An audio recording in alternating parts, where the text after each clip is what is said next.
투자에서 또 넘어가게 되면 제일 중요한 게 멘탈이거든요. 멘탈이죠. 멘탈 관리에 대한 노하우 혹시 좀 선배로서의 좀 가르침 있을까요? 야, 오늘은 정말 제가 이분과의 인연을 생각하면은 굉장히 길고 오래됐고요. 같이 욕을 먹어가면서 또 같이 또 칭찬을 들어가면서 그렇게 좀 동고동락을 했던 제가 정말 가장 좋아하는 기자분이십니다. 어서민의 대표 성선화 대표님 모셨습니다. 안녕하세요. 네, 안녕하세요. 와, 나와주셔서 감사해요. 너무 오랜만, 한 거의 1년 만에 뵙는 거 코로나 같아요. 때문에 못 뵀었고 코로나 중간에 한번 뵙고 그래 못 뵀던 거 같아요. 사실 이렇게라도 이렇게 일 때문에라도 1년에 한 번씩 뵈니까 그 네. 희망도 듣고 너무 좋아요. 제일 먼저 뭐 해야 돼요? 어떻게 좀 시작하면 될까요?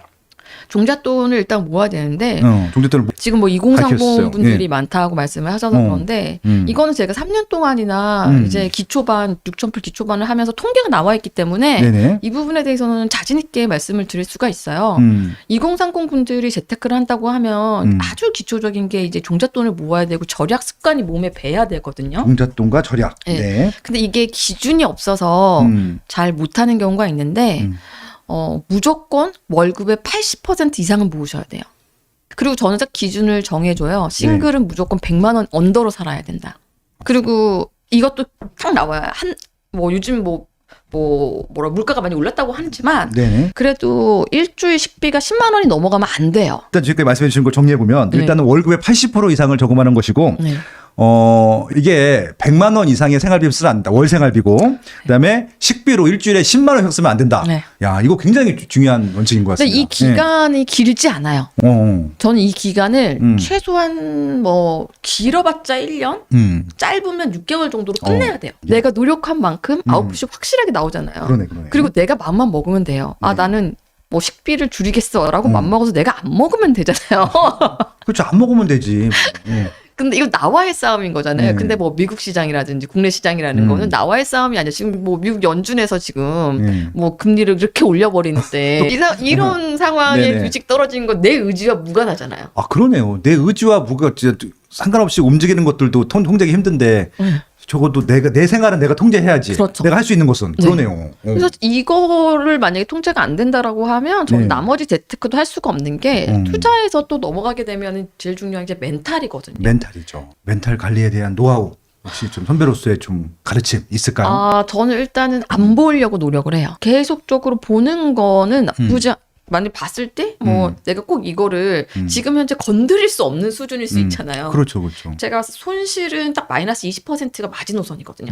만약 마이너스 20% 이상 넘어갔을 때 예를 들어서 마이너스 50% 간 거다. 그러면 이거를 회복하기 위해서 플러스 수익률이 250%? 그렇죠. 거의 이제 500%이 정도까지 가야 되거든요. 그러니까 마이너스 20%로 회복하려고 하면 플러스 25%만 되면 돼요.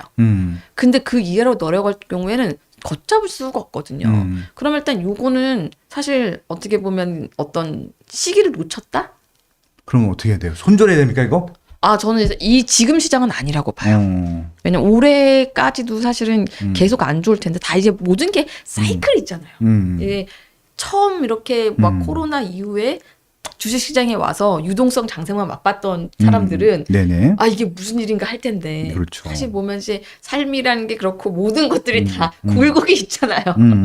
이게 모든 게 다 좋을 때가 있고 나쁠 때가 있고 이렇게 파동을 치면서 가는 거기 때문에 지금처럼 시장이 안 좋은 상황에서는 저는 이게 내 탓이라고 생각하기보다는 지금 현재 대외 여건이 안 좋구나. 그러면 이게 언젠간 또 분위기가 바뀔 때가 있거든요. 어느 순간 또 예를 들어 97년, 98년 그때는 투자를 안 했었지만 2008년, 네. 2009년 금융위기 때만 하더라도 그때만 해도 막 신문에서 계속 안 된다. 어느 순간 또 바닥을 치고 또 회복을 해가지고 다 올라오게 돼 있잖아요. 네네. 그래서 이게 모든 경기라는 거는 절대적으로 좋다.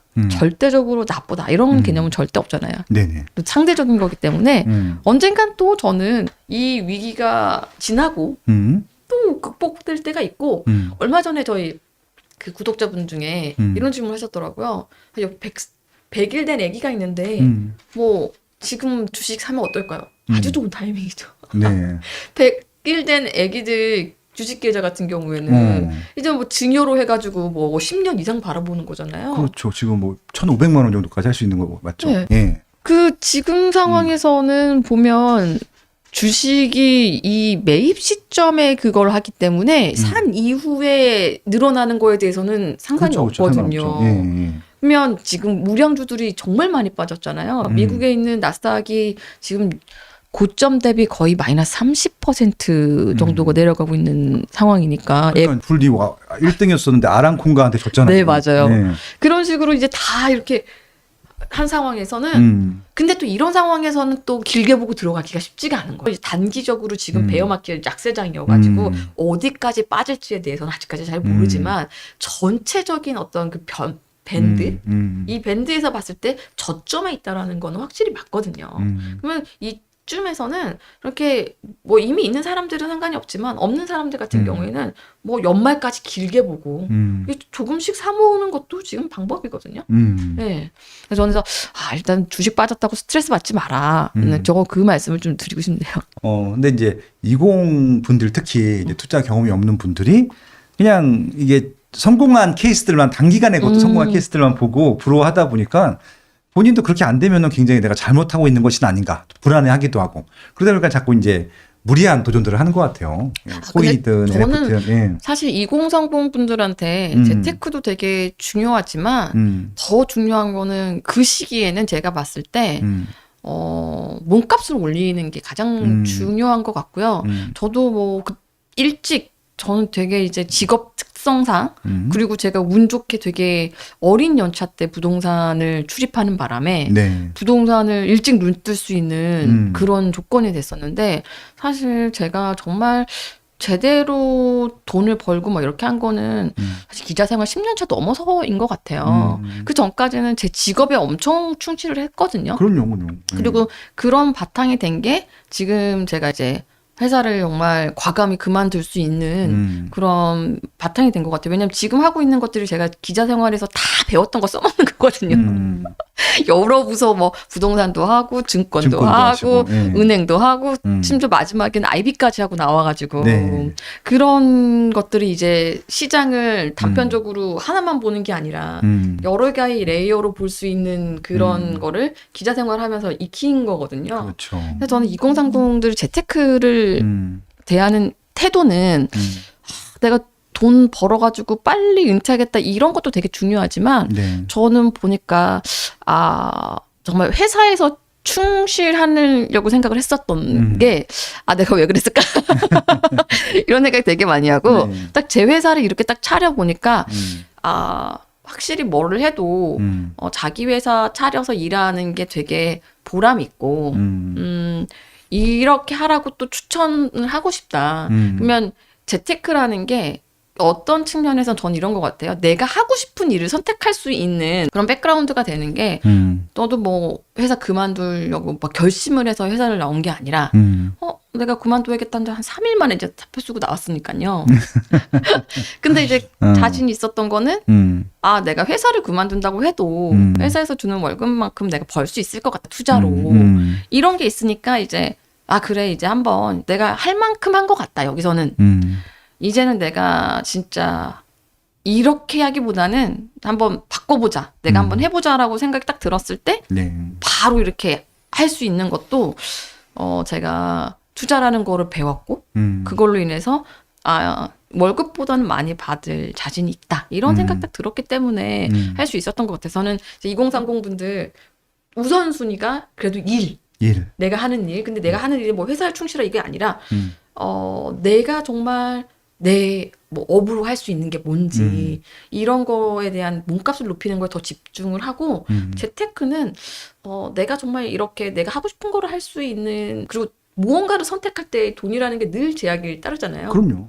그리고 뭐 내가 결혼을 하고 싶어도 할 집이 없어서 요즘에는 못하는 경우도 되게 많고. 그렇죠. 그러니까 이런 모든 선택들을 할 때 그 돈에 상관없이 일도 하고 사람도 선택하고 이런 쪽으로 집중을 하는 게 더 낫지 않나. 네. 저는 이렇게 생각을 합니다. 너무 멋진 말씀이신 것 같아요. 진짜. 주식 공부는 훨씬 더 딥하게 들어가서 시장적으로 공부를 좀 많이 해야 되는 측면이 있어서 부동산 공부하고 주식 공부하고는 약간 조금 성격이 다른 것 같아요. 주식은 근데 좋은 건 또 뭐냐면 내가 뭐 몸이 힘들지 않고 열심히 이제 공부해서 알 수가 있는 거고 가장 이제 2030 분들한테 제가 추천드리고 싶은 거 주식 공부법. 증권사 애널리스트들의 리포트를 읽어라. 저도 맨 처음에 이제 증권사 딱 증권부 출입해가지고 여의도 갔을 때 기자실에 아침에 앉아가지고 맨날 했던 게 아침마다 40-50개씩 쏟아지는 리포트 다 읽으면서 그건 증권사에서 다 애널리스트 하나씩은 다 쓸 거 아니야. 네네. 예. 그거 읽고 이제 저는 기사를 써야 되니까 그때 너무 힘들었거든요. 그때 그 부동산 계시다가 증권하셨을 때 네네네. 나하고 연락도 잘 안 했어. 바쁘다고. 예. 약간 우울증 걸릴 뻔했어요. 그러니까 예, 그랬었어요. 맞아요. 예. 근데 제가 딱 그 시기를 딱 지나고 나니까 이 약간 좀 그 애벌레가 이게 좀 그 뭐라고 진화하는 그런 과정이 필요한 것처럼 네. 이렇게 되게 이론적으로 딥하게 들어가는 애널리스트들의 리포트를 읽는 과정이 필요했구나. 그렇구나. 그런 과정들이 필요하다. 그래서 주식할 때 대부분 이제 정보를 뭐 주갤 같은데 주식 갤러리라든지 그쵸. 아니면 네. 남한테 들어서 이렇게 하는 게 아니라 내가 이제 로 데이터를 어느 정도는 해석할 수 있어야 되는 거죠. 그렇죠. 네, 증권사 애널리스트들이 100%도 아니에요. 그렇죠. 네, 그리고 사실 증권사 애널리스트를 좋다고 해서 주가 오르는 건 절대로 아니고. 예. 하지만 내가 어떤 특정 기업에 대해서 궁금하다. 네. 이 기업에 대해서 알고 싶다라고 했을 때 그나마 팩트가 정확한 정보들은 애널리스트 보고서에 있거든요. 그렇죠. 네. 근데 이제 그거에 대한 진입 장벽이 높은 이유는 애널리스트들이 그 글을 굉장히 불친절하게 쓰거든요. 네. 왜냐면 기관들 뭐라고 쓰는 거지 개인 리테일들이 뭐라고 쓰는 게 아니기 때문에 그리고 실제로 애널리스트 분들한테 물어봐도 왜 우리가 쉽게 써야 되죠? 이런 질문이에요. 타깃이 아니니까요. 개인 타깃이 아니라 기관 타깃이니까. 그렇죠, 그렇죠. 충분히 이해할 수 있는 거예요. 네. 업계 용어들이 있고 그러면 뭐 그래도 어느 정도 이 허들을 넘어서 내가 이 리포트를 읽으면서 정보를 취득할 수 있는 정도가 되면 그때 정도는 이제 내가 주식을 기본 소양을 갖췄다 이렇게 볼 수가 있는 거죠. 주식은 제가 봤을 때 제일 중요한 거는 정보를 정확하게 아는 게 필요한 것 같아요. 그래서 뭐 그렇다고 해서 무슨 내부 정보를 알라는 게 아니라 그렇죠, 그렇죠. 내가 로 데이터 정도 그리고 뭐 미국에서 뭐 FOMC가 열렸다라고 하면 대부분 이제 뭐 기사로 해석해 준 걸 보잖아요. 그런 게 아니라 저 FOMC 사이트 가가지고 그렇죠, 그렇죠. 거기서 보면은 이제 실제로 제롬 파월이 뭐라고 했는지 물론 영어긴 하지만 요즘 팝하고 오면서 실제로 내가 직접 확인하는 거죠. 제롬 파월이 뭐라고 얘기를 한 건지. 그래서 성명서 같은 거 발표가 되고 그리고 뭐 CPI가 발표됐다. 소비자 물가지수 발표됐다. 그러면 그거를 그냥 발표됐구나라고 보는 게 아니라 거기 딱 사이트에 가서 실제로 거기에 어떤 그 섹터들과 카테고리들이 많이 올랐는지 본인이 직접 하면서 공부를 하는 게 사실 주식에서는 가장 중요하다 볼 수가 있어요. 오늘 주식도 뭐 완전히 진짜 깨알이 아니라 정석대로 좀 말씀해 주세요. 교과서처럼. 그러니까 일단은 증권사 애널리스트들의 그런 리포트들을 봐라. 맞아요. 처음에는 어렵겠지만 네. 좀 일정 기간 한 달, 두 달 네. 꾸준히 보다 보면은 좀 눈이 띌 때가 있고 그때서부터 이제 좀 자료를 찾아보든지 추가적인 공부를 하는 것들이지 그 정도 공부하지 않고 주식 하는 것들에 대해서는 좀 맞아요. 지양할 필요가 있다. 남의 말 듣고 저는 사실 뭐 저희 레터에서도 얘기를 하지만 본인이 스스로 판단을 해야 되는 거거든요. 그렇죠. 판단을 도와주는 거고 내가 딱 처음에 애널리스트들의 보고서를 읽었을 때 이해를 못하기 때문에 저는 애널리스트의 보고서를 거의 다 읽고 그거를 일반인들이 알 수 있게끔 소화해서 떠먹여주는 그런 역할을 하긴 하지만 궁극적으로 지향을 해야 될 거는 이렇게 떠먹여주는 사람을 넘어가가지고 내가 그거를 이해할 수 있는 수준까지 올라가는 거죠. 그렇죠. 네. 그리고 이제 애널리스트 리포터의 이렇게 좀 잘못된 맞아요. 오류를 찾아갖고 제한까지 해주게 되면은 그럼 이제 고수가 되는 거죠. 그래서 딱 보면 이제 많이 읽다 보면은 어떤 증권사에 어떤 거가 맞는지 그리고 이 전망이 아닌 건지 이런 것들도 어느 정도 나오거든요. 근데 애널리스트 증권사를 다 맹신하면 안 되는 게 지금 4월 달 같은 경우에도 네. 국내 증권사들 대부분이 부일장, 네. 황소장을 예상을 했었어요. 그러니까 바닥이라고. 네. 지금도 이제 삼성전자랑 현대차 사라고 오늘도 페이스북 보니까 많은 증권사 분들이 계속 좀 푸시업을 하고 계시더라고요. 근데 다 틀렸거든요. 다 엇나갔어요. 그래서 100% 믿으라는 게 아니라 네. 그런 정보를 보고 또 내 나름대로의 뷰를 가지면서 그렇죠. 이게 과연 내가 생각한 대로 갈 것인지 계속 이렇게 생각을 공부를 할 필요가 있는 것 같아요. 머리를 그렇죠. 좀 많이 쓰려고 노력을 하죠. 근데 저는 제일 그래도 쉽게 돈 버는 게 몸 쓰는 것보다 머리 쓰는 게. 그렇죠. 그러려고 저희 부모님들은 공부 열심히 해서 좋은 대학 나와서 예, 일단은 화이트 칼라 직업을 가지라고 말씀하시는 거잖아요. 예. 네. 예. 그래서 그 주식은 또 물론 주식은 100% 내가 공부한다고 해가지고 다지지는 않는 것 같아요. 왜냐하면 실전 투자에 딱 들어가면 이게 또 감각이라는 게 무시할 수가 없더라고요. 똑같은 거를 해줘도 어떤 친구들은 되게 매매를 되게 싸게 잘하는 반면 안 그런 경우들이 있더라고요. 네. 제가 이제 그때 6개월에 1,000만 원 만들기 대학생 2명한테도 주식을 알려줬어요. 네. 그랬는데 공부 잘하는 거랑 주식 매매 잘하는 거랑은 이게 또 다르더라고요. 나 이게 또 다른 뭔가의 영역이 있나? 뭐 식스센스가 있나? 그러니까 거기에 이제 얼마나 예, 돈을 벌고 싶어하는 간절함이 있는지. 왜냐면 분석만 하시는 분들은 돈을 안 벌어도 되잖아. 그거. 또 그분들 투자를 또 못하다 보니까 분석까지만 하시는 것 같아요. 그래서 저도 이제 몇몇 이제 증권 쪽이나 슈퍼 개미 분들 아시는 분들 있고 증권사 운영하시는 분들 혹은 이제 투자 자문회사 계신 분들이 있어갖고 한 종목이 이제 딱 주고 유치가 관심 있어서 물어봤는데 어느 분은 사라 그러고 어느 분은 사지 말라 그러고 네. 어느 분은 잘 모르겠다고 하죠. 자기가 또 관심 없는 분야는 또 모르시겠다고 맞아요, 해요. 맞아요. 근데 이름 되면 다 아시는 분들일 텐데 그분들 다 몰라요. 맞아요. 그러니까 이거는 철저하게 내가 결정하는 게 맞을 것 같다는 생각이 들더라고요. 그래서 주식은 변수가 또 너무 많아요. 그래서 제가 처음에는 이제 부동산을 강조하는 이유가 부동산도 변수가 있긴 한데 주식만큼 많은 것 같지는 않고 그리고 부동산 같은 경우에는 내가 맘만 먹으면 또 현장에 가가지고 또 딱 직접 취할 수가 있잖아요. 그냥 뭐 저희가 거주할 수도 있고요. 네. 여차하면은 예, 그런 근데 이제 예. 주식은 좀 공부해야 될 양이 훨씬 더 많으니까 공부를 좀 뭐 내가 즐겨 한다거나 그런 생각이 오는데 나는 리프트는 죽어도 못 했겠어요. 이런 분들 같은 경우에는 네. 또 안 맞을 수도 있죠. 네. 네, 그럼 뭐 운영사에 맡겨야지. 뭐. 맞아요. 네, 그래서 아무튼 그렇습니다. 마지막으로 이제 이런 얘기 좀 해주시면 좋을 것 같아요. 이제 지금 다양한 저는 이제 일을 하고 계시다고 생각을 하는데, 이런 다양한 일을 하는 원동력 그런 것들 내가 좋아하는 일이니까 또 하시기도 하셨을 거잖아요. 내가 좋아하는 일을 좀 찾는 방법 이런 게 좀 있을까요? 20분들이 오히려 그게 더 궁금해하세요. 내가 뭐 해 먹고 살까? 이런 것들에 대해서 굉장히 궁금하시더라고요. 직장은 그냥 나왔으니까 들어는 가는데 이게 맞는지도 모르겠고 그냥 뭐 이쪽 회사가 좋다니까 들어왔는데 그 이후의 생활들에 대해서는 좀 궁금해하시는 것 같더라고요. 저도 사실 이 부분이 이제 회사를 그만두고 나서야 이제 약간 깨달음이 왔어요. 근데 요즘 보면 저는 신문 기자 출신이고 어떻게 보면 메인 트렌드가 아닌 글쟁이잖아요. 뭐 글쟁이라는 표현은 그렇지만 아무튼 훌륭한 작가이시기도 하셨죠. 그러니까 뭐랄까 이제 지금은 다 영상으로 어떻게 보면 패권이 넘어갔다 그러고 그렇죠. 중심이 넘어갔잖아요. 맞아요. 근데 이 상황에서 이제 딱 고민을 하는 거죠.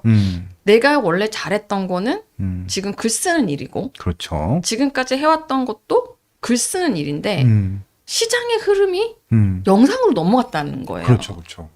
그러면 저는 이제 둘 다 집중을 할 수는 없는 것 같아요. 만약에 제가 유튜브에 집중을 한다라고 했으면 지금 레터를 발송하는 것처럼 아마 유튜브에 더 많은 에너지를 쏟고 투자를 해서 퀄리티를 확 높이고 막 이렇게 했겠죠. 근데 제가 딱 판단을 했을 때 시장은 시장이고 나는 나고 이 시장이 시장의 흐름을 내가 쫓아간다라고 했을 때 내가 가지고 있는 장점이 여기에 잘 부합하는가? 제가 봤을 때는 아닌 거라고 판단을 했었어요. 그러면 결국에는 뭐든지 시장이 작든 크든 시장은 있는 거잖아요. 그렇죠. 물론 이제 유료 콘텐츠 시장이라는 시장이 굉장히 척박하거든요. 아직까지도 이제 돈을 내고 어떤 콘텐츠를 산다는 것에 인식이 한국은 그렇죠. 아직까지는 외국과 다르죠. 그럼에도 불구하고 저는 선택을 한 게 유튜브라는 영상에서 내가 싸우는 것보다는 이 척박한 유료 글 콘텐츠에서 내가 한번 소브를 보자. 그 판단을 했었던 거는 나의 경쟁력이 뭔가, 내가 제일 잘할 수 있는 게 뭔가, 그리고 그동안 내가 시장에서 인정받았던 게 뭔가. 생각을 했을 때 어떻게 보면 전방 산업과 무관하게 전방 사업이 막 그렇게 아웃스탠딩하지는 않지만 유망하지는 않지만 나라는 사람의 경쟁력을 봤을 때는 나는 계속 글을 써야겠다. 그래서 힘들어도 이 유료 컨텐츠 시장에서 한번 획을 그어보고 싶다. 그리고 내가 여기에서 한번 이름을 날려보고 싶다. 네. 이 어려운 시장을 개척해서 살아남고 싶다. 그런 결정을 하게 된 거죠. 그래서 아마 많은 분들이 유망하다는 쪽으로 아마 볼 거예요. 유튜브는 상당히 진짜 유망하죠. 앞으로도 이게 바뀔 것 같지는 않아요. 제가 봤을 때. 처음에도 기자들이 봤을 때 신문 기자들이 더 우세했다가 방송 기자들이 더 이렇게 됐잖아요. 그런 것처럼 이제 블로그에서 이제 유튜브로 넘어갔고 이제 유튜브 넥스트 유튜브가 또 나오겠죠. 그게 아마 저는 메타버스가 될 수 있을 거라고 보는데 핫한 걸로 쫓아가는 것도 물론 중요해요. 유망한 곳에서 내가 몸담는 것도. 근데 저는 사실 사양 산업에서 몸담았었거든요. 그렇죠? 제가 봤을 때 그 과정에서도 하지만 그 니즈는 분명히 존재하는 거고 나라는 사람은 이거를 잘하는 것 같아. 그래서 저는 시장을 보는 것과 동시에 나라는 사람이 뭐를 잘하는지 어떤 거에서 그 코어 경쟁력이 있는지를 보고 그걸로 중심을 잡고 나가는 게 맞지 않나. 네. 그래서 사실 좀 안타까움이 있어요. 제가 이 두 상황에서 다 병행할 수 없어서 이쪽에 집중을 하면서 사실 막 유튜브 컨텐츠를 많이 못 키우고 뭐 그러고 있는데 그것도 사실 여력이 없으니까요. 근데 저는 이 선택에 대해서 그렇게 후회하지 않고 앞으로도 제 정체성은 글 쓰는 사람 그리고 글로써 계속 독자들하고 소통하고 그리고 이 제가 준 정보로 인해서 그분들의 진짜로 좀 도움이 될 수 있는 그런 거는 뭐 기자를 하거나 지금 제 사업을 하는 것도 사실 크게 달라지지 않았어요. 그러니까 기자 정신으로 사업한다 그러면 약간 조금 오해가 있는데 그래서 제가 이제 본질적으로 이 사회를 위해서 하고자 하는 일 그거에 대한 가치는 변하지 않은 거죠.